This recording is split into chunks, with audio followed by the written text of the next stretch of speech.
Gaza തെരുവിലെ ചോര കണ്ടേ ഞാനും എഴുതട്ടൊരു കണ്ണീർ കാവ്യം.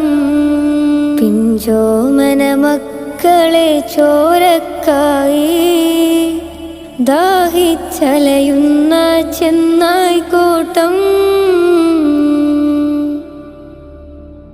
മരിച്ചത് ഞാനല്ല നീയാണ് മുസ്ലിമേ. ഫാസിസ തടവറയിൽ അടിമയായി നിൽപ്പോ നീ എന്ന് തീരും ഈ കണ്ണുനീരും മോചനം നേടുകില്ലേ. ഫലസ്തീൻ ചിരിയെന്നത് കാണാക്കിനാവല്ല.